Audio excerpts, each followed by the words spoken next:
Olá, eu sou Luana Schwarzfutter e hoje eu vou falar sobre avaliação inclusiva.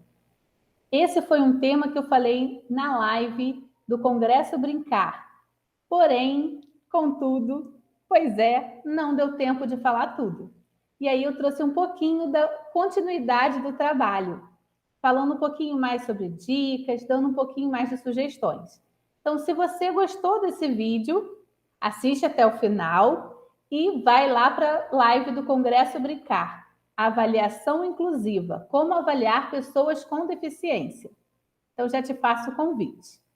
Faltaram algumas partes e algumas dicas para dar para vocês. Então, a primeira são as provas em versão em braille. Elas só adiantam para o aluno cego quando ele já está alfabetizado nesse código. Se o aluno ainda está em processo de alfabetização de braille, o ideal é que você faça a prova oralmente, porque senão se torna muito cansativo para ele ainda está aprendendo. Então, ele tem que pensar em duas situações, em decodificar o braille e também raciocinar na questão da prova. A segunda é leitura dos testes para os alunos. Esse é um exemplo de adaptação que serve tanto para o aluno com deficiência visual, mas também serve para o aluno com dislexia, com TDAH e também com deficiência intelectual. Às vezes o aluno ainda não adquiriu o processo da leitura, mas ele sabe responder àquela disciplina, aquele conteúdo. E em outras situações ele até já sabe ler, mas ele ainda não tem a fluência. Quando ele ouve aquela questão, ele raciocina mais facilmente e aí ele pensa mais fácil na questão que você quer avaliar a aprendizagem do que simplesmente no processo da leitura. Explicações diretas de várias maneiras. Então, você explica a questão e depois você repete a questão de uma maneira diferente para que facilite esse entendimento. Tempo extra para a realização dos testes. Quando a gente fala de aluno com deficiência intelectual, por exemplo, pode ser que ele demore um pouco mais. Então, você pode estender aí 20 minutos, 30 minutos, vai depender da necessidade desse aluno. Intervalos nas sessões dos testes, e aí eu gosto de falar que é um parcelamento.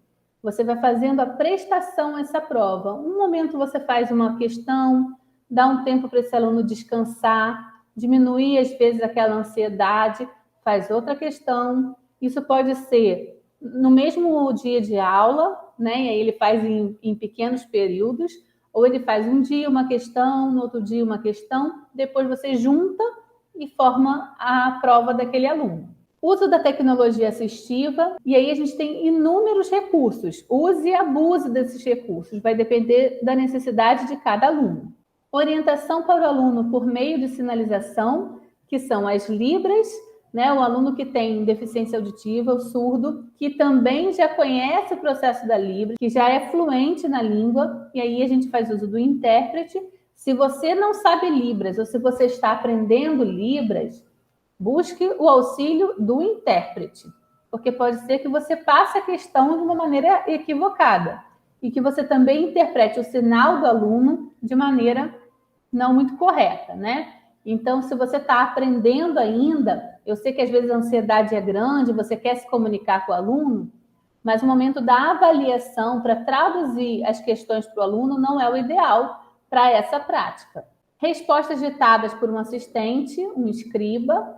Isso acontece muito com o aluno com deficiência visual. Então, alguém lê essa prova e escreve o que o aluno ditou.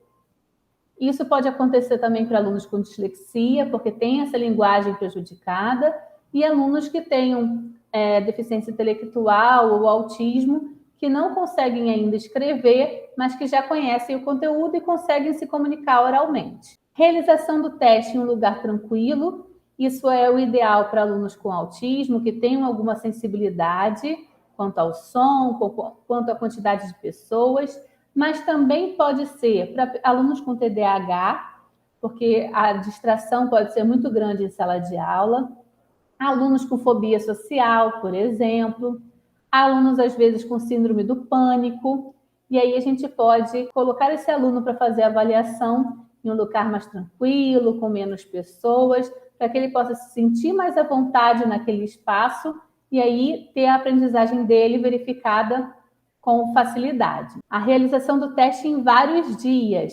Eu já falei um pouquinho, mais uma sugestão quando existem alunos que têm muita resistência à prova, porque já passaram por situações de exclusão, que já passaram por preconceito, porque não se sentem capazes de fazer a prova. E aí você passa um exercício, uma atividade que ele está acostumado ali fazer no dia a dia, mas essa atividade você já capta como avaliação, e aí você vai juntando aquelas avaliações, né, aquelas tarefas de uma, duas questões, reúne num só documento, dá a nota, né, notifica, e ela vale como prova. Eu espero que essas dicas tenham sido bacanas para você, que você possa utilizar em sala de aula, e fica aqui o meu convite para você seguir o meu canal, me seguir nas redes sociais e também conhecer o curso Inclusão Sem Mistérios, preparando professores para adaptação curricular. No curso, a gente fala sobre essas questões de avaliação e muito mais.